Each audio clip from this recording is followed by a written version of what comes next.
वेदांत परिभाषा, वेदांत परिभाषा ग्रंथ में पेज नंबर 156 बराबर, हाँ सॉरी 256। तो 256 पर देखिए तुरीय प्रलयस्तु इत्यादि मिल गया। तो चलिए बात यह चल रही है कि प्रलय 4 प्रकार का बताया था। कौन कौन? नित्य प्रलय, प्राकृतिक प्रलय, नैमित्तिक प्रलय और एक है अंतिम आत्यंतिक प्रलय। तो उस आत्यंतिक प्रलय के बारे में अब बता रहे हैं उसका स्वरूप क्या है। तो तुरीय शब्द का अर्थ होता है चतुर्थ, चौथा प्रलय, ठीक है ना। तो वो कौन है? वो कह रहे हैं तो तुरीय प्रलय तो ब्रह्म साक्षात्कार निमित्तक सर्वमोक्ष, यह है तुरीय चतुर्थ आत्यंतिक प्रलय। उसका निमित्त है ब्रह्म साक्षात्कार, तत्वज्ञान हुआ, अहम ब्रह्मास्मि दृढ़ अपरोक्ष साक्षात्कार हुआ। उसके बाद जो सब मोक्ष होता है सर्वमोक्ष, उसी का नाम है तुरीय प्रलय, आत्यंतिक प्रलय। तो ब्रह्म साक्षात्कार निमित्त का सर्वमोक्ष। सर्वमोक्ष मतलब क्या? सर्वमोक्ष का अर्थ लिखिए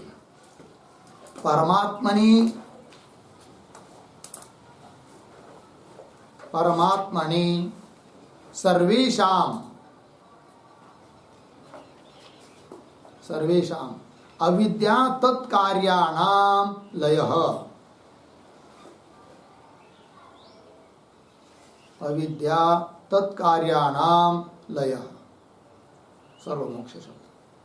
परमात्मा में सभी अर्थात अविद्या और अविद्या के कार्य का लय हो जाना, यही है सर्वमोक्ष अर्थात मोक्ष। ठीक है, आगे चलिए। स च एक जीववादे युगपद एव नाना जीववादे तु क्रमेण, मिल गया पंक्ति।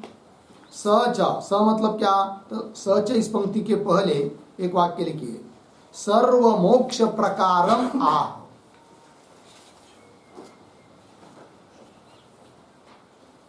सर्व मोक्ष प्रकारम आह।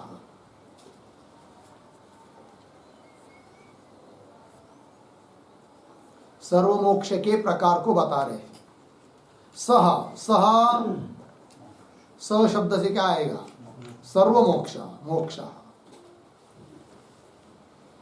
एक जीववादे युगपत एव, कुछ लोग एक जीववादी है, उनका कहना है जीव नाना नहीं है। जीव भी कितने हैं? एक ही। ब्रह्म एक है कि नहीं? जीव भी एक ही है। और कुछ लोग कहते हैं नहीं नहीं, जीव एक नहीं है, जीव नाना है। ठीक है ना। हाँ। तो सच एक जीववादे, एक जीववाद मतलब कैसा होता है वो एक जीववाद? तो उसके ऊपर एक वाक्य लिखिए, हिरण्यगर्भः एको मुख्यो जीवः। हिरण्यगर्भः एको मुख्य जीवः। पूर्ण विराम। अन्ये तो जीवाः तत्प्रतिबिंब भूताः, तत्प्रतिबिंब भूताः जीवाभासाः, जीवाभासा संसारादिभाजः, संसारादिभाजः अर्धविराम। उपादेः प्रतिबिंब पक्षपातित्वात्,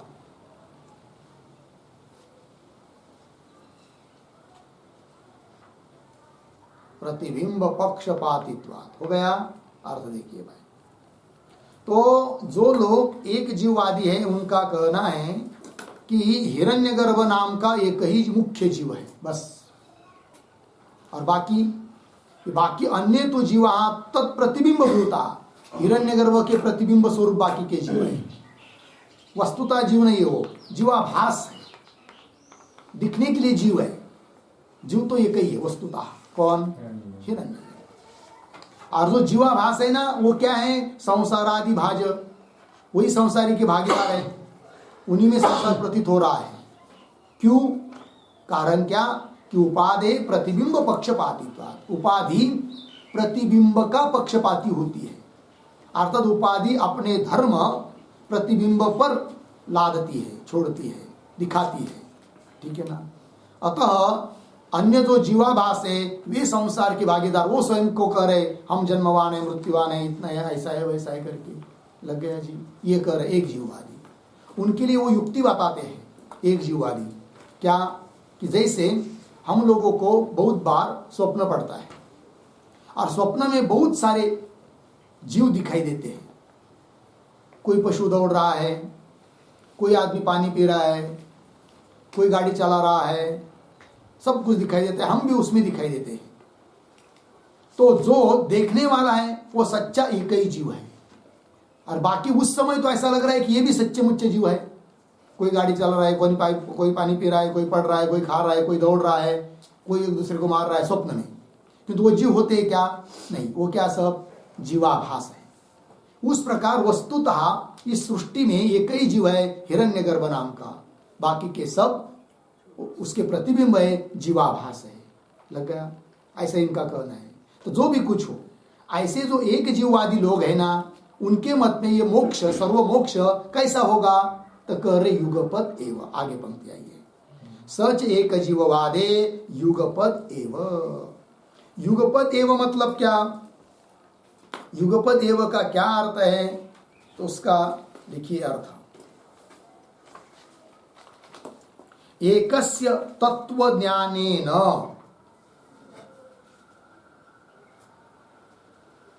एकस्य तत्वज्ञानेन एकदा एव, एकदा एव अज्ञान तत्कार्याणाम, अज्ञान तत्कार्याणाम नाशात, नाशात युगपत एव मोक्षः इति भावः। युगपत एव मोक्षः इति भावः।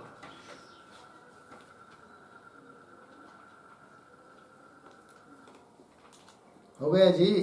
देखिए भाई अर्थ, तो एक ही जीव है ना, उसमें से किसी ने विवेक, वैराग्य, समाधि, षटक आदि करके तत्व श्रवण मनन साधन कर लिया और अपने प्रयत्न से अज्ञान भी एक है, उसका नाश कर लिया तत्व ज्ञान करके, तो एक ही अज्ञान है, उसका नाश हुआ तो सब आपसे आप मुक्त हो गए।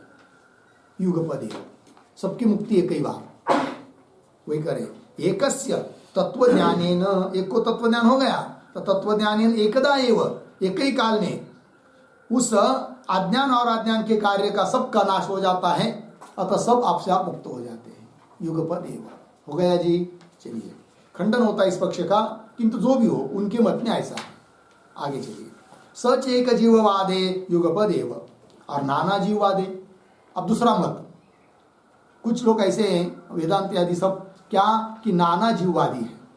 वस्तुतः ब्रह्म एक ही है, जीव व्यू कुछ भेद कुछ है ही नहीं है, किंतु उपाधि के कारण भूत भेद प्रतीत हो रहे हैं, तो अंतकरण उपाधि के कारण अनेक जीव है, तो नाना जीववादी हो गए। और उनके मत में क्या भाई, तो मोक्ष कैसा होता है फिर? क्रमेण। क्रमेण मतलब क्या? जिसको तत्वज्ञान होगा, जो प्रयत्न करेगा, जिसका अज्ञान निवृत्त होगा वो मुक्त, और जिसको नहीं होगा ज्ञान तो उसका अज्ञान वैसे ही बचा रहेगा, तो वो मुक्त नहीं होगा। ये कहने का अभिप्राय है। जैसे कि उदाहरण, रज्जु के ऊपर सर्प की प्रतीति हुई, 10 लोग जा रहे, 10 लोगों को सर्प दिखाई दिया। अब 10 में से एक व्यक्ति ने, समझ लीजिए, रज्जु के ऊपर सर्प दिखाई दिया और देखा, मतलब हाथ नहीं लगाया उसको, दूर से सर्प है करके भ्रम हुआ, फिर दूर से ऐसा रास्ता बदल कर आगे चले गए, जाने दो क्या करना है हमको, गए आगे। फिर उसके बाद उन 10 में से एक बहुत चिकित्सक था, उसको रहा नहीं गया, उसको लगा नहीं नहीं भाई, वो तो सर्प रास्ते में खड़ा था, कोई आएगा तो किसी को काटेगा तो वो ठीक नहीं है, उसको तो मारना चाहिए, कुछ करना चाहिए। फिर वो सब लोग आगे गए, उसमें से एक वापस आया। फिर उसने क्या किया, किसी से बैटरी टॉर्च लिया और लगाया, कहाँ गए सर्प? अरे यार, ये तो दोरी है, रज्जु है, सर्प है नहीं। अब उसका सर्प भ्रम निवृत्त हुआ कि नहीं? क्योंकि उसको रज्जु ज्ञान हुआ, अज्ञान निवृत्त हुआ, सर्प भ्रम निवृत्त हुआ। बाकी के लोगों का हुआ क्या? नहीं हुआ। मतलब जो प्रयत्न करके अज्ञान जिसका निवृत्त होगा उसी को मोक्ष, बाकी को नहीं होगा, है कि नहीं? एक जीववाद की तरह नहीं है ये। हुआ फिर नाना जीववाद में मोक्ष कैसा? क्रमेण। लग गया? चलिए, नाना जीववादे तो क्रमेण होगा इतना। आगे चलिए, सर्वम एकी भवंती इत्यादि श्रुते, श्रुति दे दिया सर्वम एकी भवंती श्रुति है, किंतु ये बीच में श्रुति किस लिए दी भाई? तो सर्वम के पहले एक वाक्य लिखिए, श्रुति किसके लिए है? लिखिए, आत्यंतिक प्रलये प्रमाणम आह।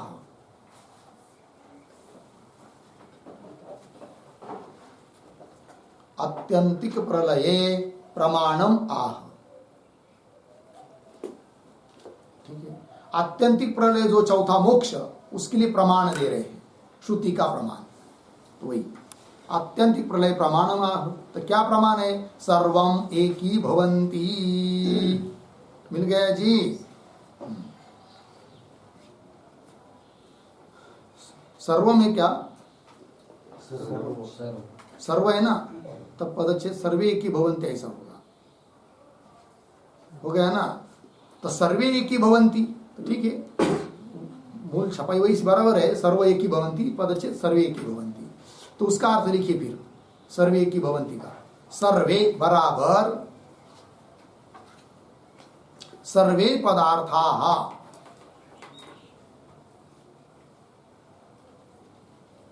सर्वे पदार्थाः। आगे, एकी भवंती प्रतीक, एकी भवंती बराबर परमात्म स्वरूपताम,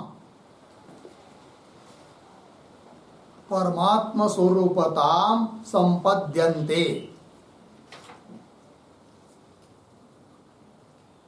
परमात्म स्वरूपताम संपद्यन्ते। हो गया जी? मतलब परमात्मा स्वरूप को प्राप्त हो जाते। सर्वे एकी भवंती, सभी पदार्थ परमात्मा स्वरूप को प्राप्त हो जाते। और सभी पदार्थ परमात्मा स्वरूप को प्राप्त होना मतलब क्या? सर्वलय, सर्वमोक्ष, परमात्मा में सबका लय होना, यही तो सर्वमोक्ष है ना, यही आत्यंतिक प्रलय है। ठीक है जी? चलिए फिर, सर्वे एकी भवंती इत्यादि श्रुते है। हो गया ना? इत्यादि श्रुति का प्रमाण दे दिया। आगे चलिए, तो बोलेंगे भाई इत्यादि आदि, आदि पद है ना, तो आदि से क्या लेंगे? आदि से और एक श्रुति लिखिए, आदि पदे न, आदि पदे न। उदाहरण चिन्ह में, यत्र त्वस्य सर्वम आत्मा आत्मैव भूत, यत्र तु अस्य सर्वम आत्मा एव अभूत, यत्र त्वस्य सर्वमात्मैव अभूत। उद्धरण चिन्ह बंद, अर्धविराम, फिर आगे और एक, तत्केन कम पश्येत, तत्केन कम पश्येत इति। हो गया? आदिपद से भी श्रुति समझनी है। यत्र तु अस्य सर्वम आत्मा एव अभूत, इस ज्ञानी के लिए सब कुछ क्या बन गया? आत्मा ही है, आत्मा के अलावा और कुछ नहीं। और तत्केन कम पश्येत, जब आत्मा ही सब हो गया तो कौन किसको किसके द्वारा देखेगा? कुछ नहीं, ब्रह्म ही है। ठीक, ये कहा। चलिए आगे मूल में। अब ये हुआ भाई चौथा प्रलय, आत्यंतिक प्रलय। एक बार हुआ, पुनः उसको वो आता नहीं, मिल है कि नहीं? संसार पुनः प्राप्त होता नहीं, इसलिए इसका नाम दे दिया क्या? आत्यंतिक प्रलय। मोक्ष प्राप्त हुआ, मोक्ष प्राप्त होने के बाद जिसको मोक्ष प्राप्त हुआ है उसको पुनः पुनरावर्तन नहीं है, अर्थात वो संसार को पुनः प्राप्त होता नहीं है। लग गया? इसीलिए आत्यंतिक प्रलय हो गया। अब आगे, तत्र आद्याः त्रयः अपि लयाः कर्मोपरति निमित्ताः, तुरीयस्तु ज्ञानोदय निमित्तः लयः अज्ञानेन सह एव इति विशेषः। अभी चार बताए प्रलय, चार में चार का तीन, दो जगह विभाग कर रहे, पहले तीन एक तरफ और अंतिम का एक तरफ। और मोक्ष जो अंतिम है उससे क्या वैशिष्ट्य है इनका, और उनसे मोक्ष का क्या वैशिष्ट्य है उसको बता रहे अब इस पंक्ति से। तो ये जो पंक्ति आ रही है तत्र इत्यादि, उसके पूर्व में एक छोटा वाक्य, आत्यंतिक प्रलयात, आत्यंतिक प्रलयात अन्येषां प्रलयानां, अन्येषां प्रलयानां वैलक्षण्यं दर्शयति।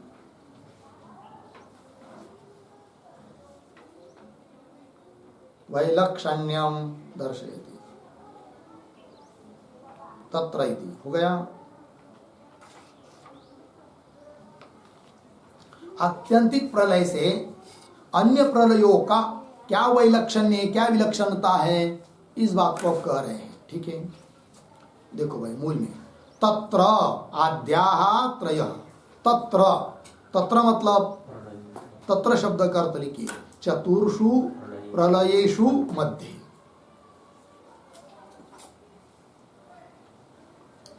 चतुर्षु प्रलयेषु मध्ये, चार प्रलयों के बीच में जो पहले तीन, मूल में आइए, आद्याः त्रयः अपि लयाः, आद्य पहले तीन कौन कौन, नित्य प्रलय, प्राकृतिक प्रलय, नैमित्तिक प्रलय। आद्याः त्रयः अपि लयाः, कैसे वो, कर्मोपरति निमित्ताः। पहले तीन प्रलय कैसे प्राप्त हुए, कर्म उपरम हुआ, कर्म समाप्त हुआ, इसलिए वो प्राप्त हुई, ये उसका कारण है, निमित्त है। जैसे नित्य प्रलय है कि नहीं, सुषुप्ति, तो उस दिन का भोगने का प्रारब्ध समाप्त हुआ तब सुषुप्ति आई, तो कर्मोपरति निमित्त। उसी प्रकार बाकी के भी दो, मतलब तीन प्रलय पहले कैसे है, कर्मोपरति निमित्ता। तो कौन किस कैसा कर्मोपरम होने पर उस प्रलय की प्राप्ति होती है, ये बात समझने के लिए उस पर एक टिप्पणी लिखना पड़ेगा। कर्मोपरति निमित्ता, इस पर लिखते फिर नंबर 1, स्थूल शरीराभिमानिनः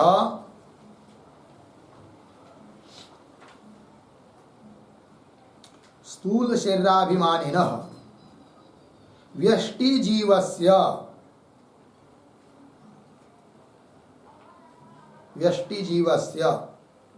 स्वप्न जाग्रत भोगप्रद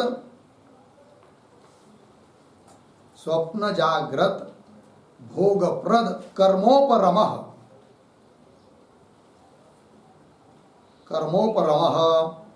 नित्य प्रलय निमित्तम।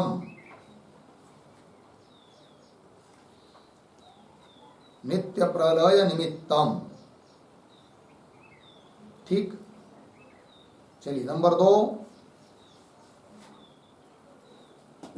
समष्टि स्थूल शरीराभिमानिनः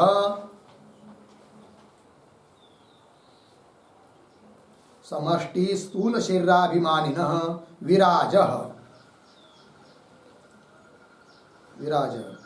जाग्रत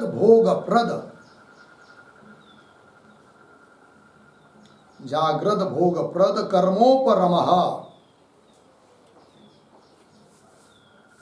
कर्मोपरमः नैमित्तिक प्रलय निमित्तम। नैमित्तिक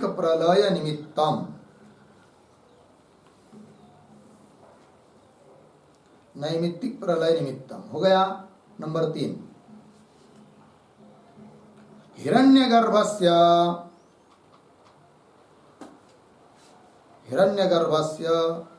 प्रारब्ध कर्मोपरमः प्राकृत प्रलय निमित्तम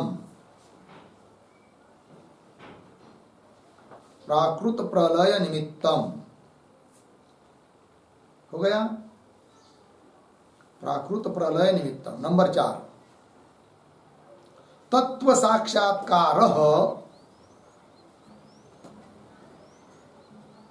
साक्षात्कारः तुरीय प्रलय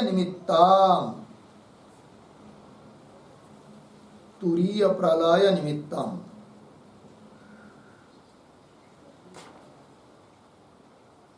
इत्यर्थ हो गया।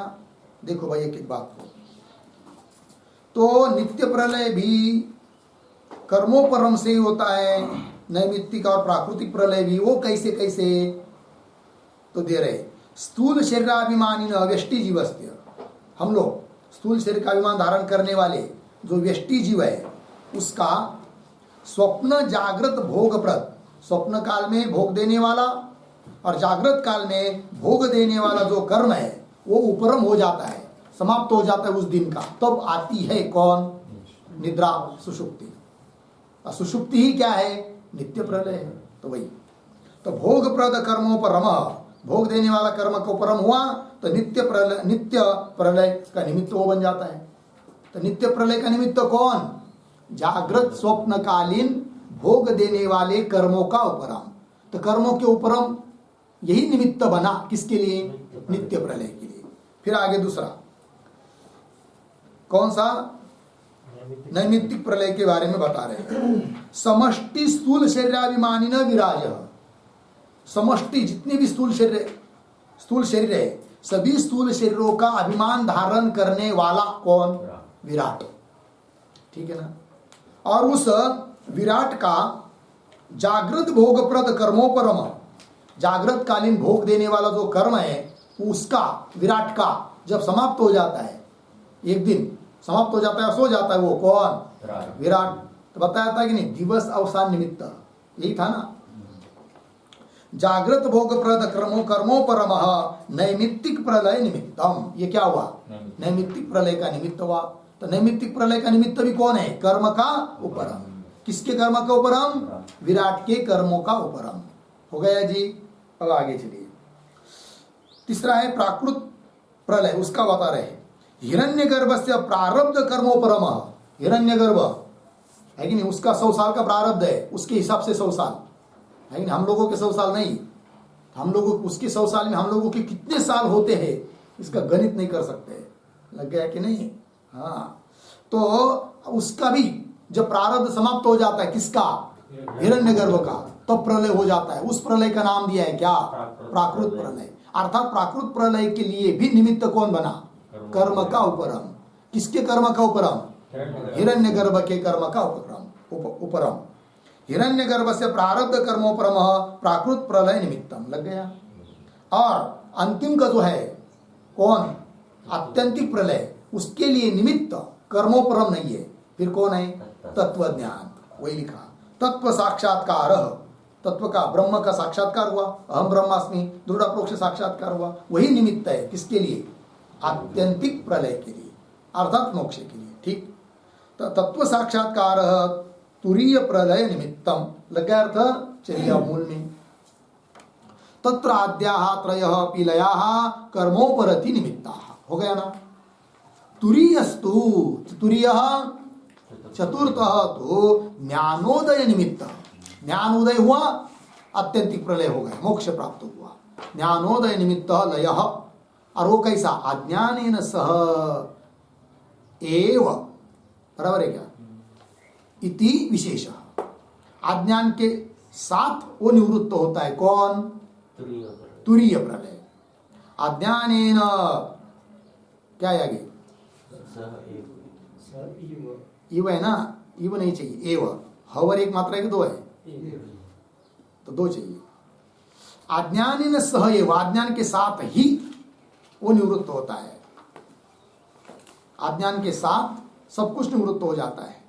चलिए, तुरीय तु ज्ञानोदय निमित्त लय अज्ञानेन सह एव इति विशेष, हो गया ना जी।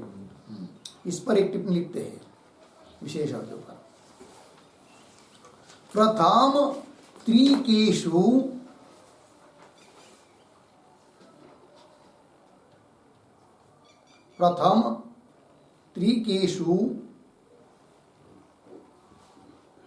प्रलयेषु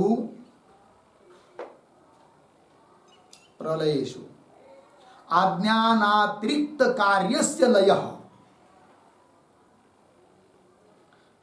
अज्ञानातिरिक्त कार्यस्य लयः, अर्धविराम, न अज्ञानस्य,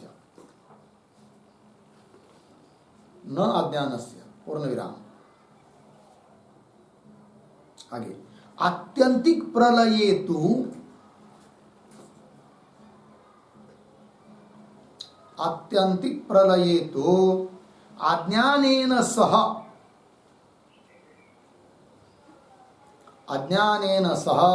सकल कार्यस्य लयः सकल कार्यस्य लय इति स्वरूप भेदः इत्यर्थः। इति स्वरूप भेदः इत्यर्थः। पूर्ण विराम। एतेन फल भेदः अपि अस्ति।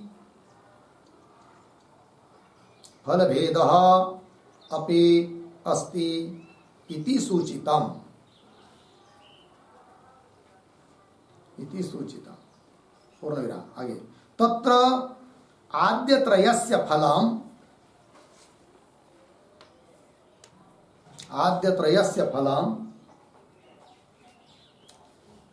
श्रम अपनुत्ति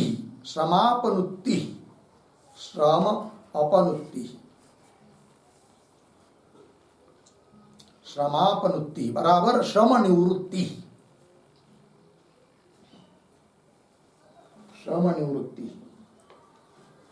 पूर्ण विराम। आत्यंतिकस्य तो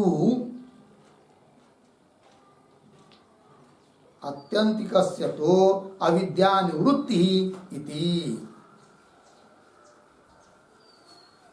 आत्यंतिकस्य तो अविद्या निवृत्ति इति हो गया। अगर तो देखिए भाई क्या भेद है, वैशिष्ट्य विशेषता देखो भाई। प्रथम त्रिकेषु प्रलयेषु, पहले 3 प्रलयों में क्या होता है, अज्ञान को छोड़कर, अज्ञान से अतिरिक्त अज्ञान का कार्य निवृत्त होता है, अज्ञान नहीं, अज्ञान वैसे ही रहता है, ठीक है ना। अज्ञान अतिरिक्त कार्य से लय न अज्ञान से, अज्ञान का लय नहीं होता है। और आत्यंतिक प्रलय जो चौथा है उसमें तो अज्ञान के सहित सकल कार्य का क्या होता है, लय होता है। सकल कार्य से लय इति स्वरूप भेद, ऐसा स्वरूप भेद है लयों में, प्रलयों में। और उससे फल भी भेद है, फल भी भिन्न भिन्न है। तो क्या भेद है भाई, तो फल भेद अपनी स्थिति सूचितम। उसमें आद्यत्रय से पहले जो 3 प्रलय, उसका फल क्या, श्रम की अपनुत्ति, श्रम की निवृत्ति। जैसे दिन भर काम करके करके करके थक गया, रात में सो गया, फिर सुबह उठ जाता है तो ठीक लगता है, अच्छा लगता है, फ्रेश लगता है, सब श्रम उसके कष्ट, श्रम, दुख निवृत्त हुए, है कि नहीं, श्रम की निवृत्ति। उसी प्रकार नैमित्तिक प्रलय और प्राकृतिक प्रलय का भी है। बहुत बार बार बार बार जन्म लेकर लेकर टकरा खा खा कर, धोखे खा खा कर क्षीण हो जाता है, बहुत परेशान हो जाता है। कौन, जीव। कभी मेढक के पेट में जाकर आया, तो कभी सर्प के पेट में, तो कभी सर्प ने मेढक को काटा, तो कभी नेवले ने सर्प को काटा, कभी भूख से मरा, कभी तान से मरा, कभी किसी खेत कृषक ने, शेतकरी ने क्या किया, बैल को बांध के रखा और 2-3 बजे तक गर्मी के दिन में धूप में बांध के रखा, पानी भी पीने को नहीं दिया। गया था शादी के लिए, उसको ऐसा लगा 12 बजे शादी है, करके आएंगे फिर पानी पिलाएंगे बैल को। शादी लगी 5 बजे तब तक तड़प रहा है, इधर उधर हो रहा है, कितना तकलीफ होता होगा, है कि नहीं। और ऐसा परेशान हुआ कौन, जीव। और परेशान हुआ, फिर श्रम हुई है, तो श्रम की निवृत्ति के लिए बीच बीच में दिए है भगवान ने क्या, प्रलय, फिर नित्य प्रलय, फिर नैमित्तिक प्रलय, फिर प्राकृत प्रलय, ठीक है ना। इतना होने के बाद भी यदि जागृत नहीं होता है तो पुनः पुनः पुनः पुनः पुनः पुनः श्रम उसको होंगी फिर जगने के बाद, है कि नहीं। और मनुष्य शरीर प्राप्त हुआ, विवेक उत्पन्न हुआ, जागृति आ गई, और ये सब संसार करने में कोई अर्थ नहीं है, सार नहीं है, फलकट से संसार, फलकट तो संसार, ये थे सार भगवंता। अब चलो चलते हैं भाई, गुरुकुल में जाएंगे, साधना स्थली में, और सभी ग्रंथ पढ़ लेंगे धीरे धीरे धीरे धीरे करके, है कि नहीं। फिर उसके अनुसार चिंतन करेंगे, मनन निधिध्यासन करेंगे, तत्व साक्षात्कार कर लेंगे, तब आत्यंतिक प्रलय प्राप्त होगा। फिर उससे क्या होगा, अज्ञान सहित सभी कार्य की निवृत्ति। अब पुनः उसको श्रम होंगे नहीं। लग गया जी। चलिए भाई, आइए मूल में, हो गया ना इतना। हाँ, आत्यंतिक प्रलय का फल क्या बताया, फिर अज्ञान की निवृत्ति बताया ना। हाँ, आगे एवं चतुर्विध प्रलय निरूपित, इस प्रकार 4 प्रकार का प्रलय का निरूपण किया। हो गया इतना। आगे अब तस्य इदानीं क्रमः निरूप्यते, मिल गया। तस्य प्रलय का निरूपण हुआ है पीछे, तो तस्य प्रलयस्य, ठीक है ना। तो तस्य के पहले एक पंक्ति लिखी है अवतरणी का, प्रलय कारणम निरूप्य, प्रलय कारणम निरूप्य तत्क्रमं निरूपयितुं प्रतिजानिते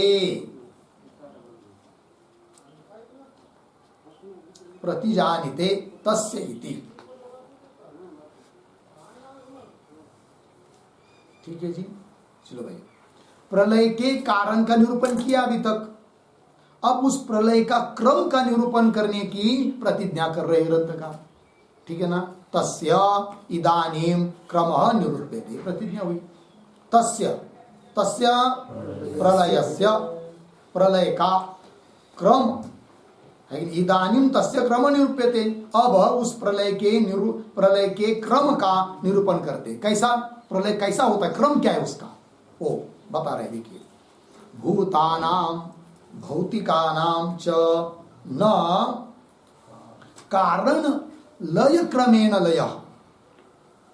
ठीक है, क्या कर रहे हैं कि भूताना, भूत आकाश आदि, भौतिक भूतों का कार्य घटपट आदि, इन सब का लय कारण लय क्रम से नहीं होता है।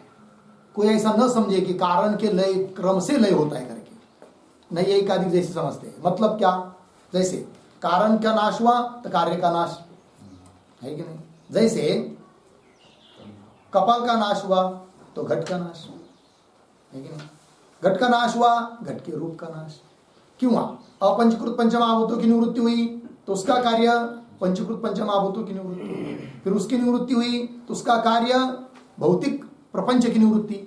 यह क्रम नहीं है, इसको क्या कहते हैं, कारण लय क्रम। ऐसा नहीं है, प्रलय ऐसा नहीं होता है। ऐसा क्यों नहीं मानते, उसका भी उत्तर देंगे। किंतु लय का जो क्रम है वो कारण लय क्रम से नहीं है।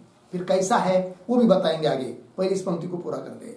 भूतानां भौतिकानां च न कारण लय क्रमेण लय, कारण लय क्रमेण लय। तो कारण लय क्रमेण मतलब क्या, उस पर एक शब्द, उपादान कारण लय क्रमेण, उपादान कारण लय क्रमेण, उपादान कारण लय क्रमेण लयः न इत्यर्थः। उपादान कारणेन, उपादान कारण लय क्रमेण लयः न इत्यर्थः। हो गया। तो बोलेंगे ठीक है, क्यों नहीं, लेकिन केवल कह दिया, हमने मान लिया, यह हमको नहीं होता है भाई। बाबा वाक्य प्रमाणम नहीं है। क्या क्या कारण लय क्रम से, कारण लय क्रम से लय नहीं है, ये कह दिया। हाँ बरं ठीक है, बरं नहीं, फिर कैसे बताओ दूसरा, ये नहीं चलेगा। ये क्यों नहीं पहले बताओ, फिर तुम दूसरा बताओ, ठीक है ना। तो वही कह रहे फिर आगे, कारण लय समय मिला।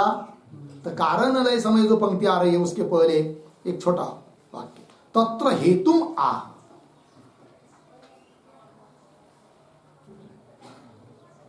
तत्र हेतुम आह कारण इति। ठीक है, हेतु को बता रहे, कारण को बता रहे, क्यों ऐसा नहीं मानते हम। कैसा, कारण लय क्रम से लय नहीं, क्यों नहीं, उसको कह रहे। कारण लय समये, मूल में पंक्ति ना, ध्यान दीजिए, कारण लय समय कार्याणाम आश्रयांतराभावेन अवस्थान अनुपपत्ति, ये दिक्कत आती है। इसलिए हम कारण के लय के क्रम से लय नहीं मानते, ये बताया। मतलब कैसे, ध्यान दीजिए, समझ लीजिए, थोड़ी देर के लिए मान लिया क्या, कारण लय के क्रम से लय। अब एक बात बताइए, कार्य कहाँ रहता है जी, अपने उपादान कारण में रहता है, बरोबर। अब कारण का लय हुआ तब कार्य का लय, ऐसा मानेंगे। इसका मतलब कारण का लय पहले क्षण में और द्वितीय क्षण में किसका लय? कार्य का लय। कपाल का लय पहले क्षण में, कपाल की निवृत्ति पहले क्षण में, उसके बाद घट की निवृत्ति। अब घट कार्य है, वो कहाँ रहता है? अपने उपादान कारण कपाल में रहता है, बराबर। अब उपादान कारण कपाल, उसकी ही निवृत्ति हुई, फिर दूसरे क्षण में निवृत्ति होने वाली है किसकी? घट की, कार्य की। किंतु उस एक क्षण के लिए वो घट रहेगा कहाँ रहेगा? रहता है तो उपादान कारण में, वो तो नष्ट हुआ। और दूसरे कहीं पर रहता नहीं है, कार्य अपने उपादान में ही रहता है, और उपादान कारण तो नष्ट हुआ, फिर कहाँ रहेगा वो? रहने के लिए उसका स्थान का क्या कौन मिलेगा? कोई नहीं। अतः यह नहीं है क्या? कारण लय क्रम से लय नहीं है। समझ में आया? पंक्ति देखिए, कारण लय समय, जिस समय कारण का लय होता है उस समय कार्यानाम आश्रयांतर अभावेन, कार्य का और कुछ आश्रय होता ही नहीं है। आश्रय कौन होता है? उपादान कारण, उसका तो लय हुआ। कार्यानाम आश्रयांतर अभावेन अवस्थान, उसकी स्थिति अनुपत्ति, स्थिति की अनुपत्ति हो जाती है। इसलिए हम कारण के लय क्रम से लय नहीं मानते। मिला? ये जो पंक्ति है ना, अनुपत्ति आदि अंतिम में आया है, तो उस पर लिखते एक जरा एक टिप्पणी तो लिखते हैं, मतलब इसी पंक्ति को समझाने के लिए लिख रहे हैं। देखिए, कार्यम ही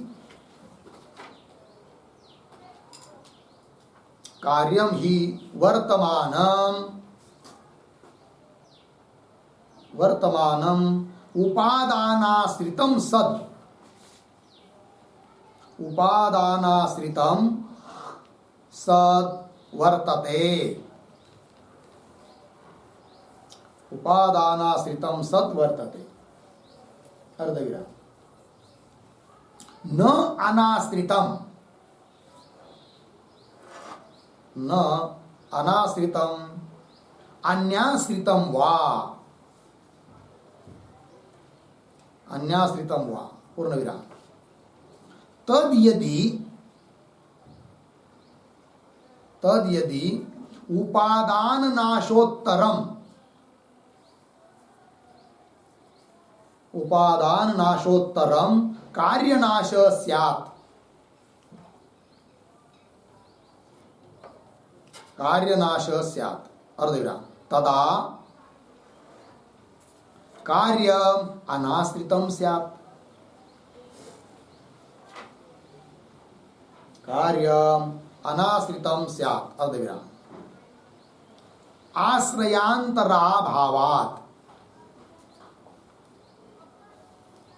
आश्रयांतराभावात्,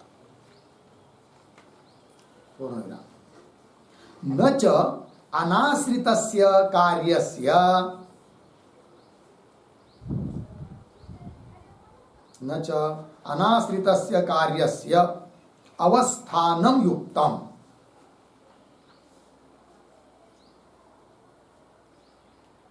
अवस्थानम युक्तम, पूर्ण विराम। तस्मात् उत्पत्ति क्रमेण कार्याणां लयः न युक्तः, कार्याणां लयः न युक्तः इति भावः। हो गया? देखिए भाई अर्थ, तो कार्यम ही वर्तमानम, कार्य जब तक विद्यमान है, वर्तमान है, तब तक उपादानाश्रितम सत्, उपादान के आश्रय से ही रहता है। उपादानाश्रितम सत् वर्तते, न अनाश्रितम, किसी में भी आश्रय नहीं है उसका, ऐसा नहीं है। उपादान को आश्रय करके ही रहता है कौन? कार्य। न अनाश्रितम, अन्याश्रितम हुआ, न अन्य के आश्रित रहता है, न अनाश्रित रहता है कार्य। अब आगे देखिए, तद यदि, तद मतलब कार्य, यदि उपादान नाशोत्तरम कार्य नाश स्यात्, उपादान नाश होने के बाद यदि कार्य का नाश मानेंगे तो होगा क्या? तब देखिए लिख रहे आगे, तदा कार्यम अनाश्रितम स्यात्, तो कार्य को अनाश्रित मानना पड़ेगा, क्योंकि उपादान कारण जैसे कपाल, उसका नाश हुआ, फिर किसका नाश? घट का नाश। तो उपादान का नाश हुआ कपाल का, तो उसके दूसरी क्षण में नाश होगा घट का, तो एक क्षण के लिए घट कहाँ रहेगा? उपादान को छोड़कर रह सकता नहीं है, अनाश्रित रह सकता नहीं है, कहाँ रहेगा? तो दिक्कत आएगी, है कि नहीं? वही तदा कार्यम अनाश्रितम स्यात्, क्यों? आश्रयांतरा भाव, अन्य कोई उसका आश्रय है ही नहीं है। और न च अनाश्रितस्य कार्यस्य अवस्थानम युक्तम, अनाश्रितस्य कार्यस्य अवस्थानम न युक्तम।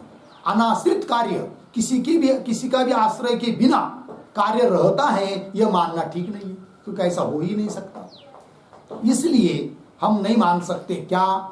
उत्पत्ति क्रम से लय, कारण के लय के क्रम से लय, ये मान नहीं सकते, ये दिक्कत आती है। लग गया पंक्ति? तस्मात् उत्पत्ति क्रमेण कार्याणाम लय न युक्तः इति भाव। होगा इतना? आइए मूल में, कारण समये कार्याणाम आश्रयांतरा भावेन, है कि नहीं? कारण का लय होते समय कार्य के लिए अन्य कोई आश्रय न होने से, आश्रयांतर का अभाव होने से अवस्थान अनुपत्ति, उसका अवस्थान की अनुपत्ति होगी रहने की। ठीक है, इसलिए क्या नहीं है? कारण लय क्रम से लय। फिर पूछेंगे भाई कैसा है, तब बताओ, तब बता रहे आगे किंतु। लग गया जी? किंतु मतलब किस क्रम से है उसको अब बता रहे हैं, ठीक है ना? किंतु के पहले लिखिए फिर एक वाक्य छोटा, केन तर्हि क्रमेण, केन तर्हि क्रमेण, केन तर्हि क्रमेण कार्याणाम लयः, कार्याणाम लयः इति अतः आह, इति अतः आह किंतु इति। ठीक है जी? केन तर्हि क्रमेण, किस क्रम से फिर कार्य का लय होगा, ऐसा कोई प्रश्न पूछेगा तब बता रहे फिर किंतु इत्यादि पंक्ति से। किंतु सृष्टि क्रम विपरीत क्रमेण, ये बताया। कार्याणाम लय कैसा? सृष्टि का जो क्रम, सृष्टि मतलब उत्पत्ति, उत्पत्ति का जो क्रम है उसके विपरीत क्रम से, उल्टे क्रम से, ठीक है ना? तो वही सृष्टि क्रम विपरीत क्रमेण, मतलब कैसा भाई? तो उस पर भी लिखिए एक वाक्य, उत्पत्ति क्रमेण, उत्पत्ति क्रमेण कार्याणाम लयः, कार्याणाम लयः न युक्तः इति भावः, न युक्तः इति भावः। पूर्ण विराम। किंतु किंतु सृष्टि क्रम विपरीत क्रमेण, सृष्टि क्रम विपरीत क्रमेण, विपरीत क्रमेण भौतिकानाम आदौ, भौतिकानाम आदौ पंचीकृत भूतेषु लयः, पंचीकृत भूतेषु लयः, अर्धविराम, तेषाम अपंचीकृत भूतेषु, तेषाम अपंचीकृत भूतेषु लयः, तेषां च अव्याकृते अज्ञाने लयः, अव्याकृते अज्ञाने लयः इति एवं क्रमेण,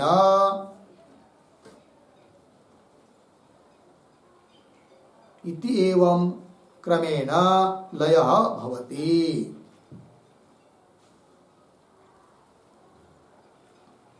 देखो भाई अर्थ क्या कर रहे हैं। तो उत्पत्ति क्रम से कार्य का लय मानना न युक्तम, युक्ति युक्त नहीं है। किंतु सृष्टि क्रम विपरीत क्रमेण, जिस क्रम से उत्पत्ति हुई है कि नहीं उसके विपरीत क्रम से, जिस क्रम से हम ऊपर चढ़े हैं सीढ़ी से उसके विपरीत क्रम से उतरना पड़ेगा ना, वही। तो सृष्टि क्रम विपरीत क्रमे न, कैसे फिर उदाहरण बताया।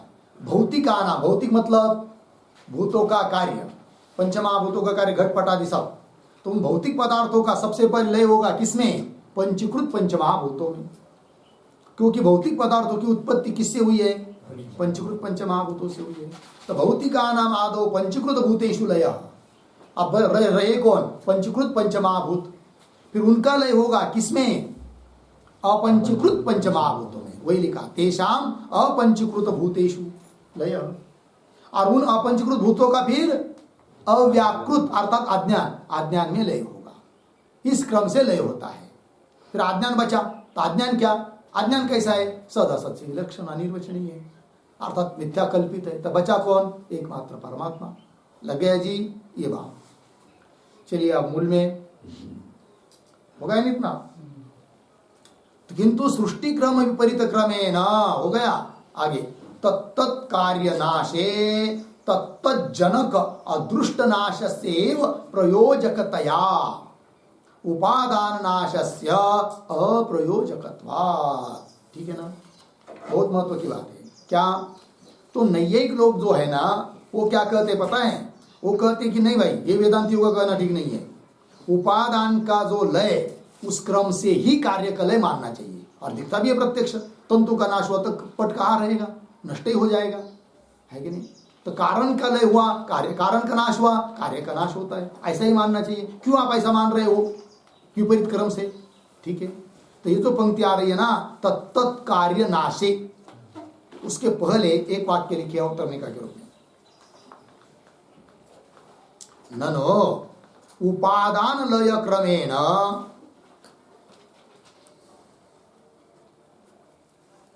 उपादान लय क्रमेण एव कार्याणाम लयः युक्तः। कार्याणाम लयः युक्तः अर्धविराम। उपादान लयस्य एव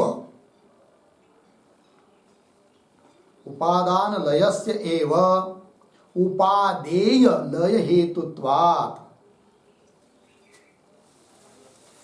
उपादेय लय हेतुत्वात् अर्धविराम। नैयायिकैः तथा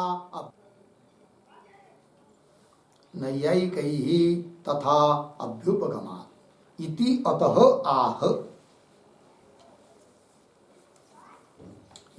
आह तत्तत् इति। ठीक है जी। चलिए भाई अर्थ देखते हैं कि ननो, पूर्व पक्ष बोल रहा है, उपादान लय क्रमेण, उपादान का लय हुआ, कार्य का लय, इस क्रम से ही कार्याणाम लय युक्त, कार्य का लय मानना चाहिए। कौन कह रहा है? पूर्व पक्ष। क्यों? उपादान लयस्यैव उपादेय लय हेतुत्वात्। उपादान का लय ही कारण है, किसके लिए? उपादेय के लय के लिए। उपादेय मतलब कार्य, ध्यान दीजिए, उपादान उपादेय, तो उपादान का लय कारण है, किसके लिए? उपादेय मतलब कार्य के लय के लिए। उपादान लय से उपादेय लय हेतुत्वात्। और नैयायिकों ने भी वैसा माना है। ठीक है, और आप कह रहे हो क्या? विपरीत क्रम से लय होता है। ध्यान दीजिए। तब एक बात बताओ वेदांती कि ये तो बात ठीक है, कारण का नाश हुआ था, कार्य का नाश सब दुनिया मानती है, और आप तो विपरीत क्रम से मान रहे हैं। किंतु फिर उस विपरीत क्रम से जो लय मान रहे, मतलब क्या? कार्य का लय हुआ, घट का लय किसमें? कपाल में। इस क्रम से मान रहे, लेकिन घट का लय होने के लिए निमित्त क्या है बताओ ना। फिर कुछ कारण तो होना चाहिए ना, कारण के बिना कार्य कैसा होगा? इधर से कहेंगे तो ठीक है, उपादान कारण का नाश हुआ, तो कार्य नहीं रह पाएगा। किंतु कार्य का नाश कार्य कारण में होता है, तो कार्य का नाश के लिए कारण क्या, निमित्त क्या, वो बताओ फिर। तब सिद्धांती बता रहे क्या ना कारण है कार्य का नाश होने के लिए, तो बता रहे तत्त कार्य नाश है। उस कार्य का नाश होने में कौन निमित्त है? तज्जनक अदृष्ट नाश से, उस वस्तु का जनक जो अदृष्ट, क्योंकि हर एक वस्तु दुनिया की, प्रत्येक वस्तु किसी न किसी के अदृष्ट से ही उत्पन्न होती है, ठीक है ना। और जिसके अदृष्ट से उत्पन्न होती है वहां तो वो जाकर पहुंचती भी है। तो जिसके अदृष्ट से उत्पन्न हुई है उसका अदृष्ट समाप्त हुआ, कार्य का नाश हो जाएगा, क्योंकि उस कार्य के लिए निमित्त कौन है? अदृष्ट। अदृष्ट समाप्त हुआ तो कार्य का नाश हो जाएगा। तो कार्य का नाश के लिए निमित्त कौन? अदृष्ट। फिर कार्य का नाश किसमें होगा? कारण में होगा। ये कह रहे तत्त कार्य नाशे, तत्त जनक, उस कार्य का जनक, उत्पन्न करता, उसके अदृष्ट का, अदृष्ट से उत्पन्न हुआ है, तो तत्त जनक अदृष्ट नाश सेव, उसका अदृष्ट का नाश ही प्रयोजक है। किसके लिए? तत्त कार्य नाश, उस कार्य के नाश में कारण जनक कौन? तत्त जनक अदृष्ट नाश। लग गया? तो ये जो पद है ना, तत्त जनक अदृष्ट, उसका अर्थ लिखिए, क्या लेना अर्थ है। यथाश्रुत अर्थ नहीं लेना है, थोड़ा सा अलग अर्थ लेना, इसलिए वाह। चलिए लिखिए, तत्त उपभोग, तत्त उपभोग जनक अदृष्ट नाशस्य एव, अदृष्ट नाशस्य एव तत्त कार्य नाशे प्रयोजकत्व, तत्त कार्य नाशे प्रयोजकत्व इत्यर्थः। हो गया जी? अर्थ देखिए भाई, तत्त उपभोग जनक मतलब क्या? पहले और इसमें क्या अंतर देखिए, मूल में क्या है? तत्त जनक अदृष्ट, मतलब जिसके अदृष्ट से कार्य उत्पन्न हुआ है। जैसे है कि नहीं, घट उत्पन्न हुआ, तो जिसके घट का जनक कौन है? कुलाल। तो कुलाल के अदृष्ट से घट की उत्पत्ति मानेंगे। फिर कुलाल का अदृष्ट मर गया, समाप्त हुआ, कुलाल भी मर गया, तो घट मरता है क्या? नहीं। इसलिए तत्त जनक अदृष्ट का अर्थ कर दिया तत्त उपभोग जनक, उस वस्तु का उपभोग का जनक जो अदृष्ट है, उपभोग देने के लिए जो अदृष्ट है। जैसे घट का भोग हो रहा है कि नहीं, किसी न किसी के अदृष्ट से हो रहा है, जिसके अदृष्ट में है। समझ, देवदत्त का अदृष्ट है इस घट से पानी पीना, है कि नहीं? तो घट का उपभोग का जनक कौन? देवदत्त का अदृष्ट। वह अदृष्ट समाप्त हुआ, उपभोगकर्ता का अदृष्ट समाप्त हुआ, तब उस दिन घट फूट जाएगा, है कि नहीं? तो कौन अदृष्ट? इसके देवदत्त के शरीर धारण के लिए अदृष्ट, जो वह अदृष्ट नहीं, वो घट का उपभोग घटने के लिए जितना अदृष्ट था वह अदृष्ट समाप्त हुआ तो घट नष्ट हुआ। लग गया? उस प्रकार ये जो कार्य है जितना भी, तो उसके जनक, उसका भोग होने के लिए कारण जो जो अदृष्ट है वो समाप्त होने पर वह कार्य नष्ट होता है। और फिर वो कार्य का नाश कहाँ होता है? उपादान में होता है।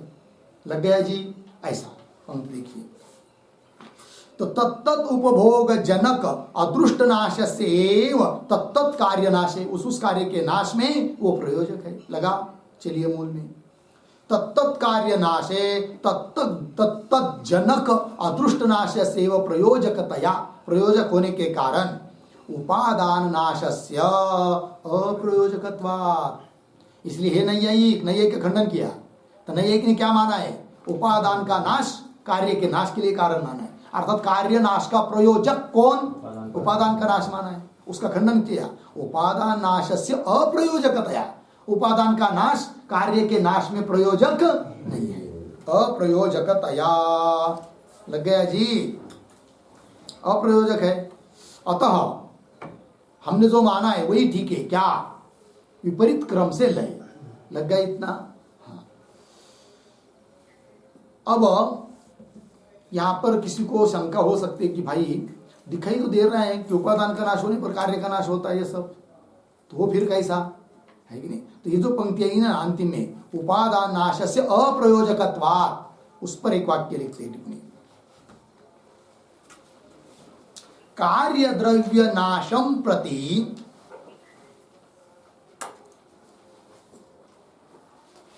कार्य द्रव्य नाशम प्रति उपादान नाशस्य उपादान नाशस्य हेतुत्वे अपि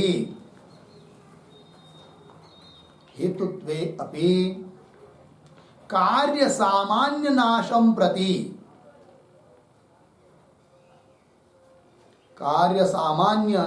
प्रति तस्य अहेतुत्वात्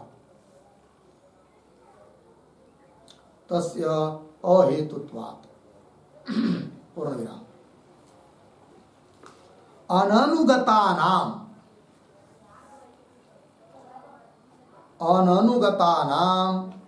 कार्यनाश हेतुत्व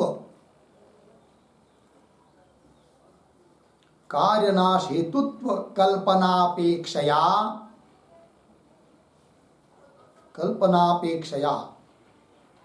अनुगतस्य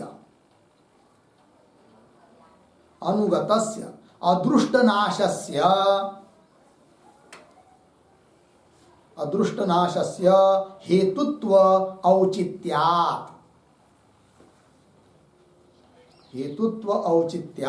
इति भाव।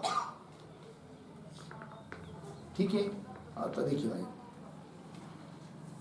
कार्य द्रव्य नाशम प्रति, कार्य द्रव्य का नाश के लिए उपादान का नाश कारण होने पर भी हेतुत्व अपि कार्य सामान्य नाशम प्रति, यावत कार्य नाश के प्रति तस्य अहेतुत्वात्, उपादान का नाश कारण नहीं है।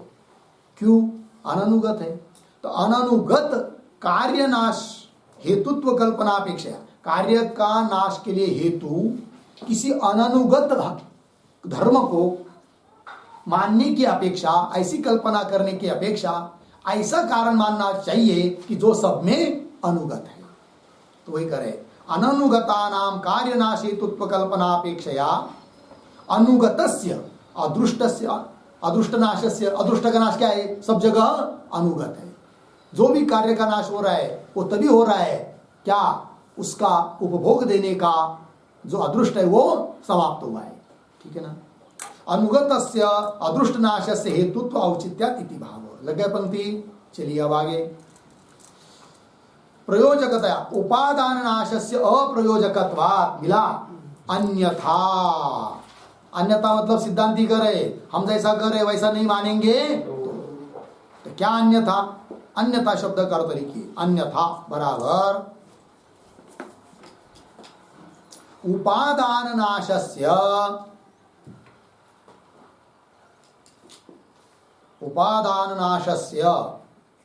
कार्यमात्र नाशकत्व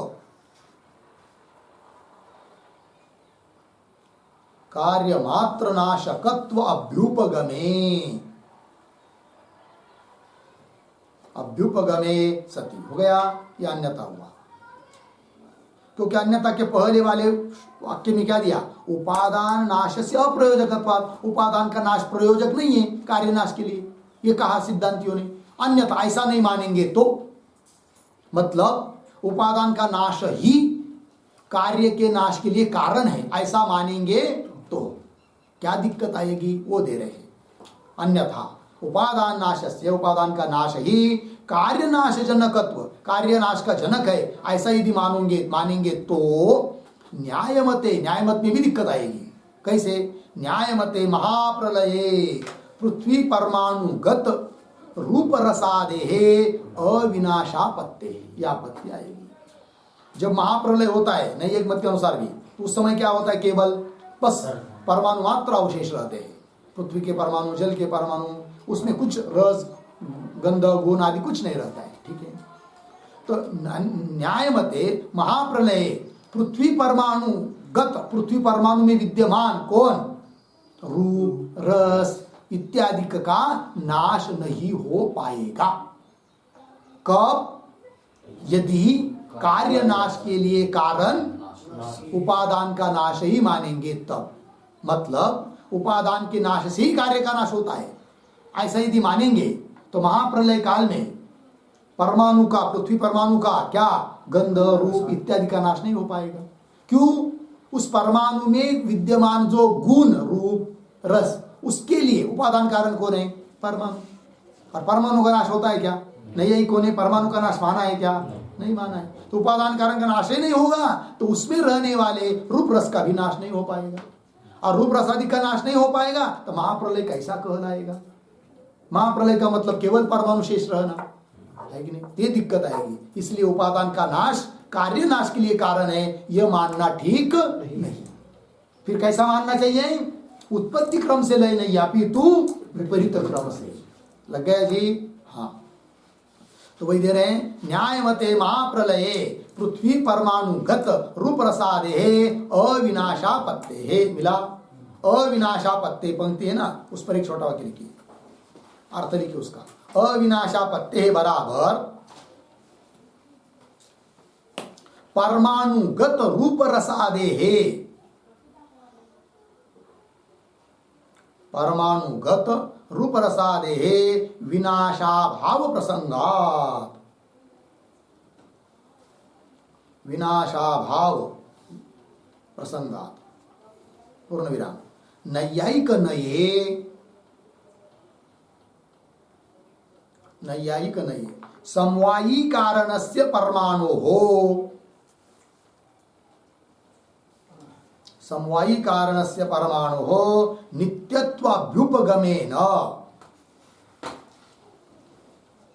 नित्यत्वाभ्युपगमेन उपादान नाशाभावात्, उपादान नाशाभावात् इति। हो गया जी? चलिए भाई अर्थ देखिए भाई। अविनाशापत्ति मतलब क्या? परमाणुगत जो रूप रसादिक है उसके विनाश का अभाव होगा, नाश नहीं हो पाएंगे। क्यों? नैयायिक मत में, नैयायिक के शास्त्र में, नए मतलब शास्त्र, नैयायिक नहीं, समवायी कारण से परमाणु रूप रस के लिए समवायी कारण कौन है वहां पर? परमाणु। तो समवायी कारण जो परमाणु वो नित्य माने है नहीं, को नहीं, नित्यत्वाभ्युपगमेन उपादान नाशाभाव, उपादान का नाश ही नहीं होगा तो उस परमाणु में रहने वाले रूप रसादिक का भी नाश नहीं हो पाएगा। इसलिए उपादान का नाश ही कारण है कार्य के नाश के लिए, यह मानना ठीक नहीं है। अपितु विपरीत क्रम से लय है, उत्पत्ति क्रम से लय नहीं है। लग गया जी? हाँ, ये बात हो गई। ये बहुत चिंतन करिए भाई, परीक्षा में पेपर में प्रश्न आ सकता है। क्या? कार्यों का विनाश उपादान के नाश से क्यों माना नहीं गया है? ये सब उत्तर देना पड़ेगा फिर, ठीक है ना? क्यों ऐसा भी प्रश्न हो सकता है क्या? लय का क्रम विपरीत क्रम से क्यों है?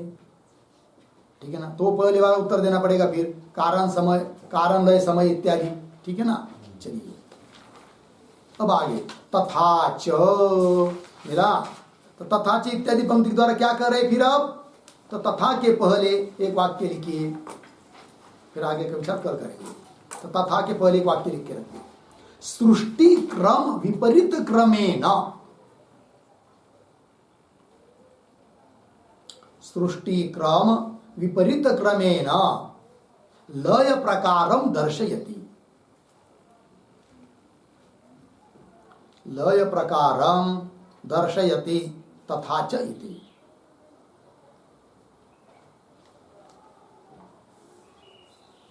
ठीक है जी? मतलब सृष्टि क्रम उत्पत्ति क्रम से विपरीत क्रम से लय बताया ना, तो फिर वो लय का प्रकार क्या है, कैसा कैसा किसमें किसका लय होते जाता है वो बताओ, उसको उस प्रकार को दिखा रहे ग्रंथकार तथा च इत्यादि पंक्ति के द्वारा। हो गया? अब आगे का विचार हम लोग करेंगे। ओम पूर्णमदः पूर्णमिदं पूर्णात् पूर्णमुदच्यते पूर्णस्य पूर्णमादाय पूर्णमेवावशिष्यते। ओम